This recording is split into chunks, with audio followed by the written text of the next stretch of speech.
Good afternoon. Thank you for joining us. I hope, again, I don't want to get ahead of myself too quickly, but I did want to address something. Tomorrow, the Vice President of the United States, Mike Pence, will be in Indiana. He'll be up in Holcomb, Indiana at the General Motors plant, who are turning out ventilators. Very proud of that fact. And I will join him. And due to the modern marvels of technology, I'll be able to be in two places almost at the same time. And so I will be here tomorrow, maybe not sitting right here, but I will join the Lieutenant Governor tomorrow, Thursday, Dr. Box, Commissioner Fred Payne from our Department of Workforce Development. I'll join you all tomorrow at 2:30 as well. And just like yesterday, we've got another very important substantive day today.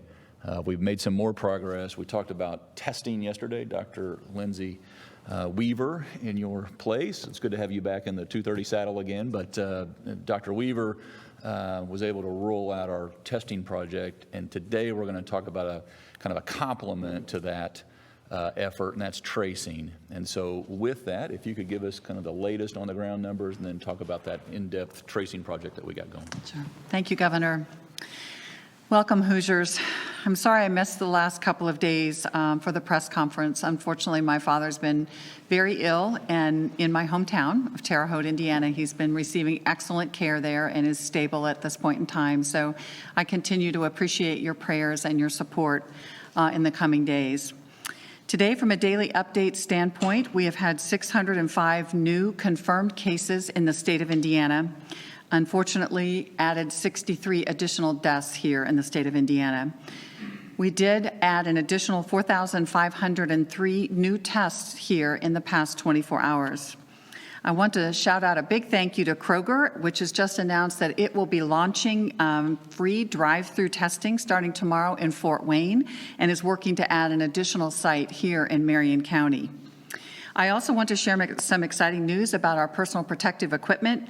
As you know, N95 respirators in particular have been in very short supply, and I have shared stories of our emergency room physicians, many of whom you have seen here with the governor on our daily presser.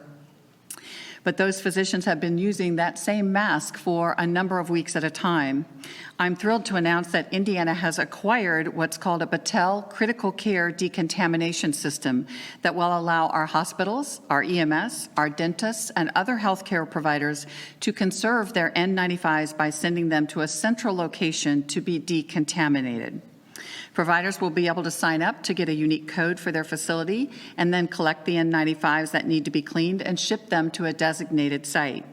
Each N95 can then be cleaned up to 20 times, which will vastly extend the protection we provide to our frontline workers. We're sending information to our healthcare systems today and hope to be able to start this cleaning process late next week. Yesterday, I know that Dr. Weaver shared with you our plan for expanding testing in the state of Indiana starting next week with Optum in 20 fixed sites, and we will be expanding that to 50 total sites across the state of Indiana. ISDH will then be able to continue to assist with testing in our congregate settings with our high-risk individuals like in long-term care facilities, prisons, jails, factories, and plants. Also, we can focus on making sure that each of our populations that experience difficulty in getting tested and or achieving health care and connecting to health care for COVID-19 is able to do that. Today, I want to share with you how ISDH plans to support and augment the work of our local health departments that our local health departments have already been doing for case investigation and contact tracing for each COVID-19 patient. When we identify an individual who is positive for COVID-19, we need to determine who they have been in contact with and then individually notify each of those contacts. This is important so that we can minimize the spread of COVID-19. Historically, our local health departments across the state have done the majority of the case investigations for COVID-19. The local health departments receive the positive cases every day through our data system at the Indiana State Department of Health. They then reach out to each positive person and do something called a case investigation, which normally is a phone interview, which takes 1 to 2 hours. We also must educate the individual that they need to isolate for a minimum of 7 to 10 days and what signs or symptoms to look for that might trigger the need for them to access additional health care and how they should access that health care. During this time, we will also ask questions about who the individual has been in close contact with, whether that was at work, at home, or in a social setting, and get the addresses or phone numbers that we can reach out to these individuals. Each case often will have around 10 additional contacts that need to be contacted so that we can let them know they need to quarantine for 14 days. And if they get symptoms, then we must get them tested to follow them up as a positive case. Also, if they do not develop symptoms after 14 days, they can come out of quarantine. With this pandemic, the Indiana State Department of Health has taken over the contact tracing for 16 local health departments across the state and has assisted with many other local health departments because of the sheer number of cases, especially related to outbreaks in our large plants or factories. An important requirement for us being able to open back up in our state is that we must be able to test individuals quickly and isolate them if they are positive, and then contact individuals who have been in close contact with them and let them know that they must quarantine themselves for 14 days. This is the way we can stop the spread. The process of calling a positive patient and identifying all of their contacts, as you can imagine, is extremely time-consuming, and many times people do not answer their phone if they don't recognize the number calling them. I know I wouldn't. This is why the Indiana State Department of Health plans to use technology to reach out to all COVID-positive patients with an email and a text and ask them to call our call center. The call center will be operating 12 hours a day, 7 days per week. When the individual calls in, our centralized call center, which Maximus will be staffing for us, will complete the initial phone interview, identify the contacts that need to be notified, and then send a text or an email to each of those contacts. If the COVID-positive individual does not call within 4 hours, we will begin to call the patient. This centralized technology-based system will free our local health departments up to focus on connecting individuals in isolation or quarantine to local resources that they may need in order to support themselves. It will also allow our local health departments to assist with education, with further testing and cohorting in our high-risk congregate settings, and allow them to assist with follow-up and connection to individuals that are more difficult to reach. We're still finalizing the details of the contract, but we expect this cost to run about $43 million per year, and the call center and technology platform are both included in this cost. This is what we will use to contact positive patients and their contacts, and we expect this plan to go live on May 11th. Our local health department engagement in this effort remains absolutely critical. To provide supportive services such as food and housing for COVID patients, and to help support those congregate settings with reaching people in a local level if they can't be reached through centralized contact tracing. My hope is that this will allow our local health departments to use their highly educated staff to not only focus on these priorities, but also ensure that the essential public health functions such as immunizations, which will continue to need to be done, will not be a strain on their resources. It's now my pleasure, Governor, to introduce Dr. Mark Fox. He is the Deputy Health Officer for St. Joseph's County. He's going to talk with us today, hi Mark, about contact tracing and what that's looked like at the local health department level, and as we add these additional resources, how those might change. How have you been? I'm well, Chris. Thanks very much for the opportunity to be with you and Governor Holcomb, and best wishes to your dad for continued health. Thank you, Mark. That's very kind of you. I appreciate that. So can you talk to us a little bit about contact tracing? A lot of the state of Indiana may not know that you do this on a regular basis, even when there's not a COVID-19 pandemic. Sure. We have a team of 6 public health nurses, 2 of whom really devote their time almost exclusively to TB cases, and others that do, a range of different public health investigations, including childhood lead, but any foodborne illnesses and hepatitis and other things. So they have tremendous experience with contact tracing. With the onset of COVID-19, we've really had to redeploy a substantial part of our workforce in St. Joseph County and devote their attention almost exclusively to contact tracing for COVID-19. So we have the track record of doing it for other conditions, but certainly with the volume of cases, we have over 600 cases here in St. Joseph County.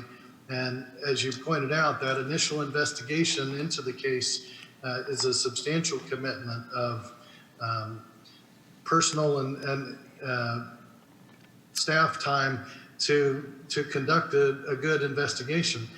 I think one of the interesting challenges as we make this transition, the governor actually has made it somewhat easier to do contact tracing with the stay-at-home order, because our hope certainly is that most of our cases have had very little contact out in the community unless they've been engaged in essential work functions.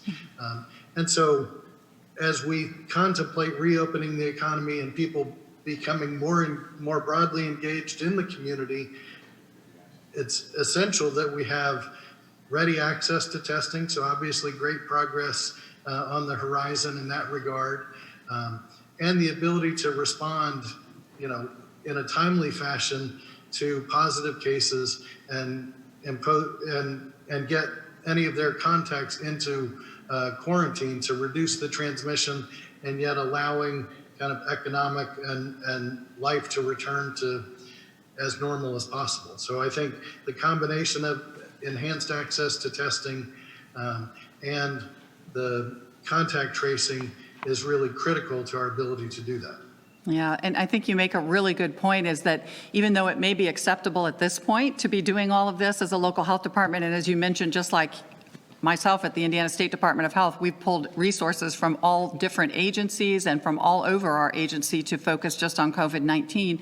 But eventually we have to get back to that business of childhood immunizations and all of those other things, like investigating restaurants and other things. So that's Absolutely. really important. And when we start to open up, we expect to see more cases, which will bring more contact tracing about, correct?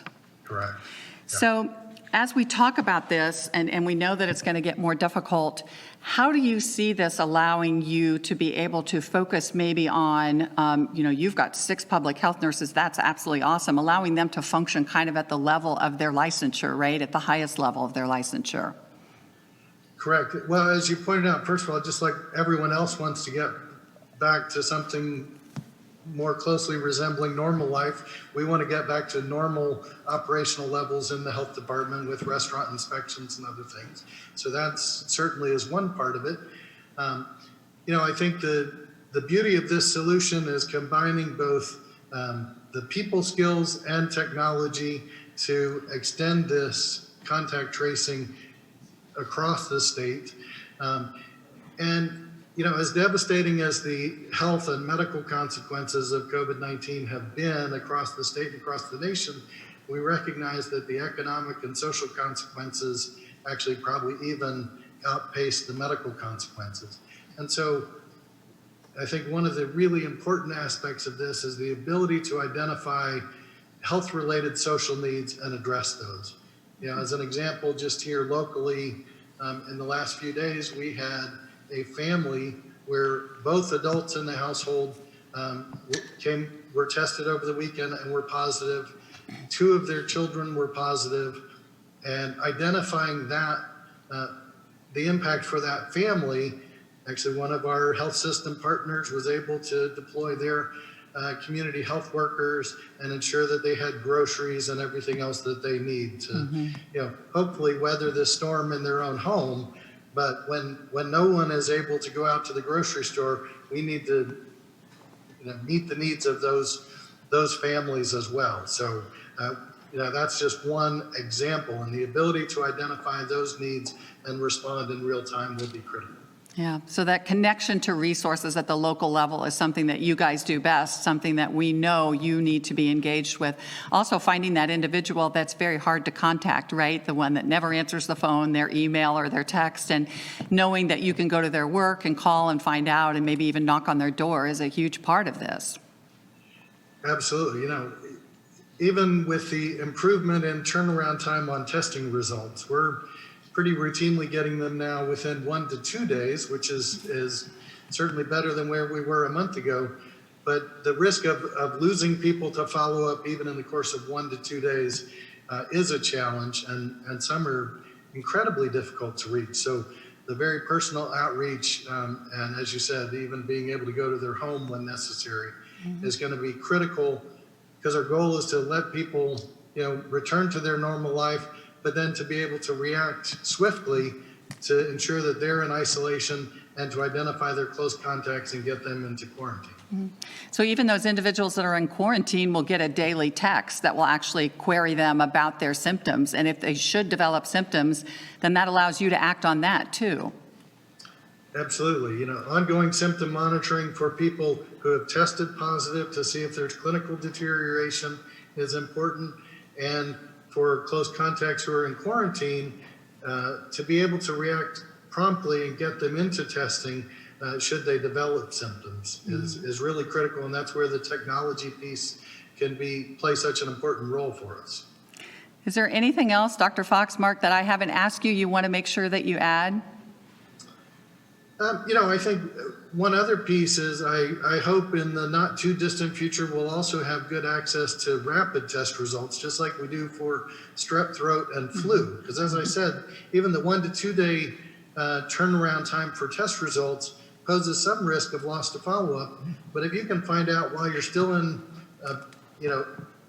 a provider's care or right at a test site that you're positive and immediately know that you need to go into isolation, just like for flu or strep throat, that will be a great asset to have when that is consistently and reliably available. Obviously, we're not there yet, but certainly rapid testing will be the next piece to add to this complement. Yeah, and it's just a matter of not being able to have access right now to those cassettes and those machines, but that point of care testing is so critical even as new factories and businesses open up, right? To be able to test people that are symptomatic right there will be a dramatic improvement. Yeah, so we're all looking forward to that day. Yeah. Well, Mark, I just want to thank you, as a representative of all of our local health officers across the state. You and Dr. Einturns have been great partners in this, really have worked with us with regards to surge planning and testing. I always appreciate the advice and the information that I get from you. So thank you for that collaboration and partnership. I think the collaboration is really critical. This is unlike anything we've faced, and certainly in my professional lifetime. And we don't always get it right the first time, and so it's a dynamic thing and a work in progress. So the ability to collaborate is critical. So thank you for the opportunity to be with you today. Thank you for joining us. Well, thank you, Dr. Fox. Thank you, Dr. Fox, for joining us. That's just another wonderful example of this partnership. You mentioned the local and the state, and by the way, our federal partners who are helping in tremendous ways in terms of funding so that we can carry out these two kind of twin projects of testing and tracing. You also, Dr. Fox, talked about our supply chain and decontaminating or cleaning these N95 masks and making sure that folks have masks. And I never lose sight of the fact of the folks, these sewing groups that are continuing to supply our chain and keep that pipeline full and flowing. And you've heard me talk about, in all ages, by the way, and backgrounds, folks who have never sewed a stitch in their life. Probably paid a lot of other people to do it for them, myself. But there's one example that just really is, I think, beautiful, and it's up in Pulaski County, so not too far away from St. Joe County. And it's they go by Scrappy Sewers. That's their group, Scrappy Sewers, and they've got this beautiful, simple business model where literally, and they've done over 3,000 facial coverings or masks to date. And their model is one lady leaves them out on the front porch, and then you take what you need. Wow. And that's it. Awesome. And if that isn't Hoosier, I don't know what is. So thank you to the Scrappy Sewers up in Pulaski County. You're getting it done, and we and the folks that are protected by your product and your generosity are equally so. Rachel, you want to get us to the Q&A? Dustin Grove, WTHR. Hello, Dustin. Good afternoon. Good afternoon, Governor. President Trump has ordered the reopening of meat packaging and processing plants. We've had positive cases from some of our facilities here in Indiana. I'm wondering if you agree with that mandate. Do you think it's perhaps premature here in Indiana? And how do you ensure these companies, once they do open, that they're doing everything possible to keep their employees, their communities, and the consumers healthy? Yeah, it's a partnership. I'll kick it over to you in just a second. But look, I don't want to be a hypocrite. I said a few weeks ago that we needed to make sure that our meat and our medicine supply chains were kept open and flowing, and we need to do everything we can to make sure that that business is safely conducted. And so, of course, I agree with making sure that our that supply chain, the meat packing supply chain, is getting to market. We want to make sure that our groceries are stocked. We want to make sure that you can go and provide for your families. Now, having said that, we'll be there. We've been testing there. We want to make sure the bottom line is, and the president did not contradict any of this, it's done in a safe and timely fashion. That's why we got up there and tested 100% of the folks there. That's why we've been working with the company in Logansport to make sure that those barriers, all the physical distancing, everything that needs to go into that business plan is done, and that it can be up and running. And I don't know if you want to add some specifics about the cases or... Sure. So I think this is really important. We have been working on it in the state of Indiana and working with companies for several weeks now. But over the weekend, Director Redfield from the CDC directly reached out to me about the importance of this, stating that, sometimes we don't realize when things close here that they were up to almost 25% of pork producing factories were actually closing. So he was stressing the importance. They had just gotten the new guidelines out, and we walked through everything that we were talking about and really doing exactly what they wanted us to do. But of course, we want to continue to protect employees. So if you look at even Tyson, 50% of employees were positive up there, but another 50% were not. And so with the social distancing and the barriers that they've put in and the deep cleaning that they've done and the requirement of masks and the screening of individuals, there's no reason those individuals couldn't come back, even if the plant is functioning at a lower level than what they were before. So our goal is to keep the plants open, but not at the expense of the health of the individuals, the employees that work there.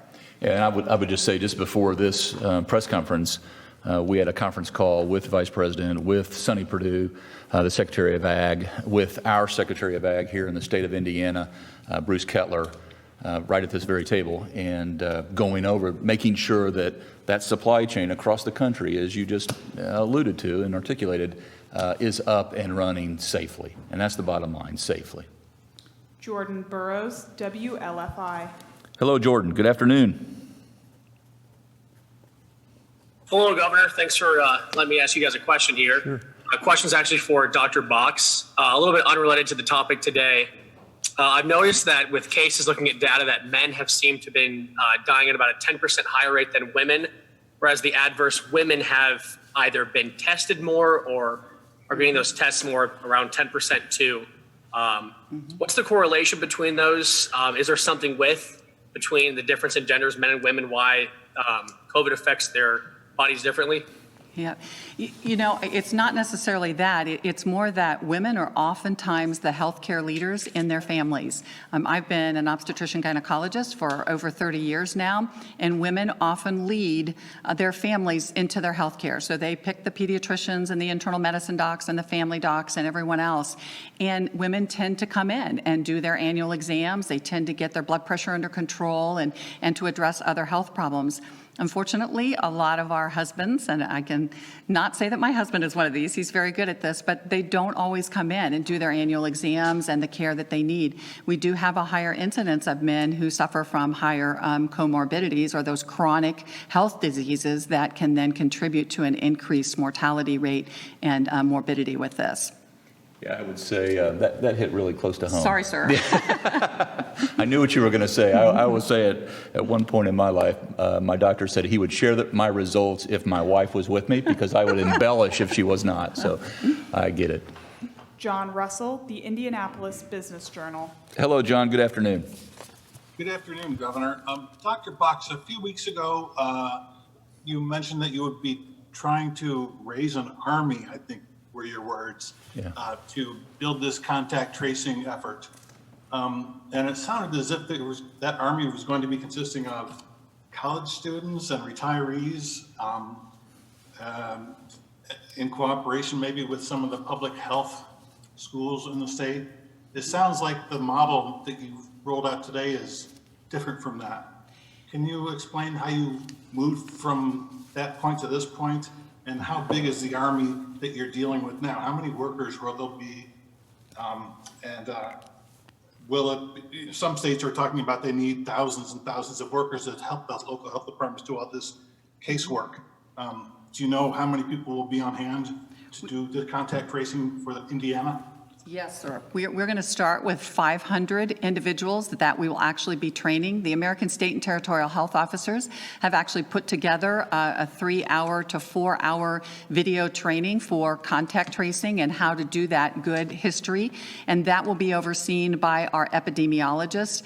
The workforce that you're talking about is going to come in very handy, because if you think about it, if we're calling a person, we've texted them and said you need to call us, and now we're giving them information that they're positive, they're probably going to have a lot of questions about, wow, what does this mean to me? You know, we want to be able to say that 80% of people do well and don't have any serious complications, but these are the things you need to watch for. So we are engaging individuals that are oftentimes retired and can't work on the front lines because we're worried about their underlying chronic conditions or their age, but they will be great to be associated with us and actually taking some of these medical calls and supporting that. So it's going to be a combined work, and we may very well need to add even more to our call center as we go forward. But remember, we still have all that workforce in our local health departments to complement what we're doing. Yeah, and John, I would just say that 500, that initial investment, that Army, there's a lot of wisdom in our retired medical professionals, and you talked about the 12,000 that signed up in a quickness, and there's also a lot of wisdom in our medical students, and so it's kind of like putting a 4-star general back on the battlefield. We feel very good and confident about how we're standing up on this mission. Ted Lynn, Wayne TV. Good afternoon, Ted. Good afternoon, Governor. And thank you for doing this. Sure. And Dr. Box, my wife and I will pray for your father tonight. I hope he gets better. Thank you. But Governor, the day after tomorrow is May the 1st. And, we're all on the edge of our seats to hear what you have to say. But of course, that's also May, isn't it? It's the glorious time of the year in Indianapolis, usually. Mm-hmm. So this may seem a little frivolous and self-serving, but it's not. It's real life. I have attended 36 Indianapolis 500s in a row, and 40 total. That pales to the attendance numbers of many, many Indianapolis 500 race fans. Mr. Penske's race has been rescheduled for less than 4 months from now. Yeah. With threats to gatherings of any size, do you honestly believe that the largest single-day spectator sporting event in the world will happen with stands full of people and without face masks on August the 23rd? It very well could, Ted, and I hope it does. And a lot of what we're doing right now is going to determine that. And so that's why, and I'm not going to release the timeline today nor tomorrow, by the way, when I'm connected online to this press conference. But if we continue on the path that we're on, that race could continue. I was born or raised in Claremont, Indiana, so that was the IMS was in my backyard, so to speak, and could hear the cars running. And we used to take the race in on the radio in the garage before I started to go. So this is near and dear to my heart. I haven't missed too many races as of late, but that's what we're working toward. And there's a lot of other memories that families have been making on an annual basis outside of racing and outside of sports. And so the days that we want to get back to, That's why we're making all these investments. That's why we're asking people to sacrifice so much at the outset so that we can get on the right course and stay on the right course. And the progress that we make, we'll manage this very methodically because, again, to your point, Ted, and it's a very good point. You might want to elaborate on this, Dr. Box. I kind of touched on it yesterday. But look, let's not be delusional about this. We're going to have positive cases month after month after month after month after month. I just believe. It's how we manage our way through this. It's how we have the ability to care for those folks who are in need. So, yes, we look at the positive cases, but the most important thing is, where do those positive cases go next? What's the next step? Are they going to an ICU bed? Are they isolated? How are they being cared for? And that's what's most important. So we're going to be able to get back to a new normal at some point. We're there in some respects right now. We're in the second quarter in my mind, probably coming out of the locker room at halftime come Friday. But Ted, that's the goal, is to get to a August race. By the way, if you're in the NASCAR, they've got a July race, and there's a lot of picnics on that Independence Day weekend. So our goal is to get there, but we're going to get there responsibly. Brandon Smith, Indiana Public Broadcasting. Afternoon, Brandon. Afternoon, Governor. I want to ask more about contact tracing. Just so first, Dr. Box, so I can clarify. So initial contact tracing will happen entirely through the call center for every positive COVID case. How will local health departments be used as a backup? What sort of situations would require that? So the important thing to know is that those positive tests through our data system at the State Department of Health will still be accessible to and available to and go to each of our local health departments at the same time as we are acting on them at the State Department of Health. And we have a software Microsoft platform that will actually allow us to, as I said, we get that positive contact text or email that individual. If we do not hear back from them within 4 hours, we will be calling that individual. And then as we do that history and we put all that into the Microsoft platform, once again, our local health departments have access to all that. And they can act on that. They can even get in and add updates to that as they need to and want to. That system will be able to ping them about, wow, this is a person who works in a long-term care facility, or, you know, this is an individual who works at a meat packing plant. So those are the things that I'm hoping our local health departments can really take to heart, look at, and then act on, right?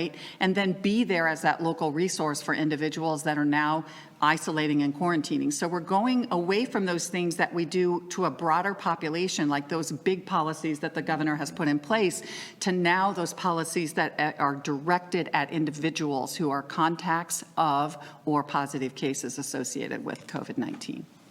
Ryan O'Leary, The Daily Journal. Hello, Ryan. How are you today? Doing good, thank you. How about yourself? I'm doing all right. I have a pair of questions. I think the first one may be for Dr. Box, and the second one would be for you. Okay. The first would be gyms and fitness centers were among the first businesses to reopen in the state of Georgia last week. How far is Indiana from allowing those gyms to open back up? And what regulations and precautions does the state plan to put in place to ensure that it would be safe to go back into those spaces? I think that's... The second question would be, the governor of Iowa has said that any employee who refuses to go back to work once businesses reopen would be considered a voluntary quit and thus ineligible to collect unemployment. What is Indiana's stance on that matter? And if you agree with Governor Reynolds, how do you square it with the OSHA General Duty Clause that requires employers to furnish a workplace free from recognized hazards? So I'll start out with the first question and give the easy one to the governor. Realistically, this was a big discussion this past weekend. Those of us who like to exercise, and that is a good stress reliever and a good mental health support for us, really believe in this. I will say that gyms are a classic place for people to get infected. We're all working out. We're running on treadmills next to each other. We're using the same equipment. You know, there are things there to wipe the equipment down, but we don't always do that. Sometimes we're up brushing our face or wiping the sweat out of our eyes or whatever. So those are ways that we can get infected. So all all of that will have to be addressed, and I know that gyms will do that, but the social distancing will be absolutely something that we have to do, or barriers between treadmills, the ability to wipe every machine down, and then to limit the number of individuals that are in the gym at the same time, including things like spin classes and whatever class that you tend to do. Yeah, I would say, and Commissioner Fred Payne's at the podium here, but I would say, look, Kim Reynolds is a buddy of mine. She's a great governor. She, as well as 48 other governors and myself, are all thinking about the same thing, and that is, so many of us went into this time period. We had in the state of Indiana, Fred, you can correct me if I'm off course here, but we had about 90,000 unfilled, high-wage, high-demand jobs when we went into this storm. And everything changed, for sure, over the last couple months. And Fred, you can give us the latest 350 to 400,000 number. So but we're all thinking about on the other side of this, and we all understand that many of the jobs, some won't be there. We'll just be realistic about this.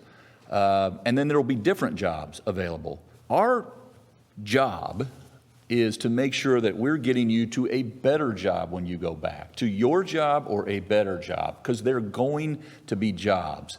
And everything that we do in terms of our workforce development programs, our training programs that have been very successful, other governors are trying to steal this idea around the country. We'll get back at that. We know from the Secretary of Commerce, Jim Schellinger, who's been in constant contact with companies all over the world, all over the country, all over the state of Indiana, that there are plans to not just reemerge, but to grow again safely. And so our trick is going to be, and that's probably, having not seen what she exactly said, that's probably what she's thinking about as well. We have a situation here in the state of Indiana where folks, when they're offered their job back, when it's safe to go back to work, and Fred, you might just kind of go into the details about what he's getting at, which legislatively we're compelled to follow. Sure. I think your question is a good one, and it's one of the questions that many employers are asking us about. And we have put in place a few webinars where we will be informing employers a little bit more on this issue, and we will also have webinars where we will inform individuals who will be going back to work on this. But what we have been specifically focused on is ensuring that individuals are getting the benefits right now. Once individuals are asked to return to work, legislatively, they are required to return to work. Based upon the CARES Act, some of the benefits that are laid out under the CARES Act, those benefits are available when an employee is unable to work due to COVID-19 and due to that employer not having available work for them. So we will be providing a little bit more guidance on this, what's required under federal law, and then also what's required generally under unemployment law. I can't get into a whole lot of details because I'll probably take up too much of the time here, but this is really a big topic of concern for both employers and employees, and we want to make sure that we get on the right foot on this. And as the governor mentioned, in terms of coming out of this, when it comes to the number of jobs and the opportunities that would be available, prior to going into COVID-19, we had pretty much the highest rate of individuals who were on training programs that we have provided in the state's history. We don't see that slowing down once we get out of COVID-19.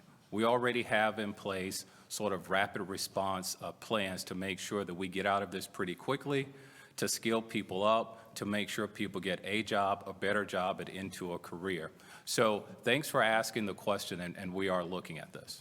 And Fred, you might just add that you're going to be here tomorrow. You might just add some more flavor to that answer. Sure. Whitney Downard, CNHI. Good afternoon, Whitney. Good afternoon, Governor. I've got a kind of multi-pronged question here. I wanted to know if there was a staffing commitment attached to that Maximus contract, and if so, how many they are committed to, and if that is enough contact tracers, what kind of training they would be getting, or can just anybody do contact tracing? And then I did want to know if we had more information on how Maximus was selected for this contract. All good questions. So as I said, right now, the staffing contract is for 500 individuals, and those individuals do not have to have a college degree, but we are looking for individuals that can complete an online training course. As I mentioned, the American State and Territorial Health Officers actually came up with a contact tracing and an original investigation platform for us to help train. Our EPIs, our epidemiologists at the State Department of Health, will actually be actively engaged with them and training and working with them on site to make sure that they have the support that they need, and then we'll have additional medical support for them. Maximus was chosen by the fact, again, just like our testing, we wanted to stand this up very, very quickly. So what we did was we went to 7 different companies that the state already has good rapport and relationship with, and that we've known have had a good track record with the state. And we told them that we needed to stand this up quickly and that we needed to know how they would stand it up and what the cost of that would be. And then we had a large group of individuals from multi-agencies here at the state level that actually looked at each of those proposals and decided that Maximus gave the best quality for the best price. And we didn't have 45 days to wait. No, we didn't. Rob Burgess, the Wabash Plain dealer. Good afternoon, Rob. Good afternoon, Governor. Dr. Box, I wish your father better health. I wanted to return to May 1st, Governor Holcomb. If I'm a small business owner, it's not as if just because I'm allowed to reopen, my customers will necessarily feel comfortable patronizing my establishment again immediately. Yep. It doesn't the state loosening these restrictions remove the leverage I may now have with my creditors and landlords? No, I don't think so. And by the way, if you're not ready to open, don't. We're saying you can open when we get to that day for these specific businesses, just exactly how we have in the past with elective medical procedures, et cetera. And so our goal is to, when folks can open, it's how they open, again, safely. We'd like to see that happen, but we're not telling anyone to open prematurely. Sherry with the Indianapolis Star. Hello, Sherry. Good afternoon. Hello, good afternoon. Thank you. This question is for, well, I guess for either one of you. I have 2 questions about contact tracing. One is, it's not asked though, but the National Association of County and City Health Officials has recommended 30 contact tracers per 100,000 people, which I calculated would bring us to about 2,000, about 4 times as many as what Maximus is hiring. So I wondered if you could talk about the discrepancy between those 2 numbers. And also I wondered if you could clarify a bit. Early on in the pandemic, there were a lot of individuals who felt that they had contact with people who came back positive and were never told, were never contacted by the contact tracers. So who actually qualifies as a quote unquote close contact who should be contacted? So that takes a lot of time, and that's why that initial interview takes a couple of hours to do a lot of times, is to discuss where were those settings. Obviously, anybody that you're living with in your home is a close contact, and those individuals, if they're symptomatic, need to be tested. If they have an essential job, we would test them and let them go back to their work provided they're negative, but they need to be isolated and hopefully quarantined at home while their loved one is getting better. When we look at numbers, I think, Sherry, that's a really good question. So we didn't want to overhire to begin with. You have to understand we have lots of epidemiologists at the State Department of Health. We do have a lot of students from our public health schools here in the state that are engaged with us.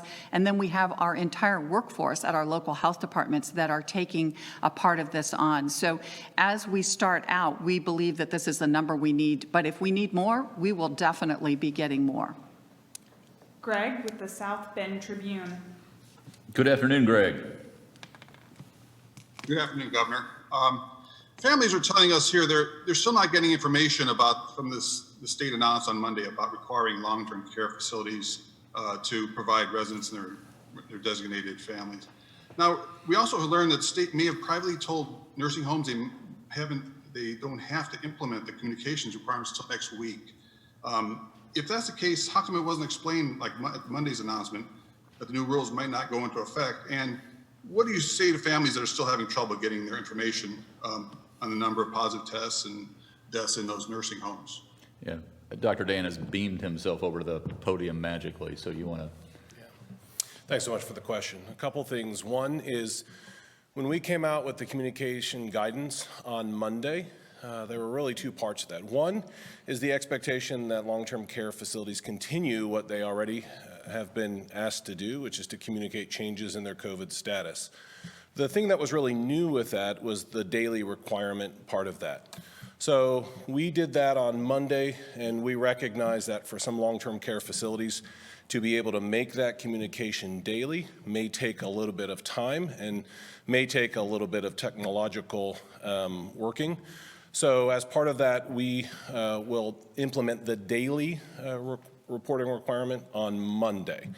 I don't think there was a reason specific, we didn't hold that back specifically. It was more about once we put the guidance out, making sure that they had the appropriate time to put that in place. If family members are not being communicated, and keep in mind this is for the representative of that resident, then they should reach out to us at Family Outreach at isdh.indiana.gov. That's a site where we will be able to take all of those specific complaints. We will be able to investigate those and engage the regional long buds men, if needed, to intervene. Nikki Kelly, the Fort Wayne Journal-Gazette. Good afternoon, Nikki. Good afternoon. I wanted to talk to you about hospitalization, ventilator, ICU numbers are coming down, which is good for your decision making. But people are pointing out to me they're concerned, why is it a good time to lit up on the restrictions? Won't that cause just another spike again and then the numbers will go back up? We are not using just ventilators and ICU beds. We're also looking at numbers of admissions to the hospital and actually EMS runs. So we're using a large part of our data to look at this. And as we've looked at all of that across the state, every single preparedness or healthcare region in the state is going down except one, and that is our Region 4, where we have the Tyson plant outbreak. So there's an understanding about that. It's hard. I know a lot of people want to use the number of cases, but all states are ramping up the amount of testing that they're doing, so the number of cases continues to go up, and that's what we want to see because that means we're testing more people. What I would like to see is eventually that percentage of cases that is positive going down, meaning that instead of 18 to 19% of those cases coming back positive, we start to see that drop down into the 15, 13, 12%.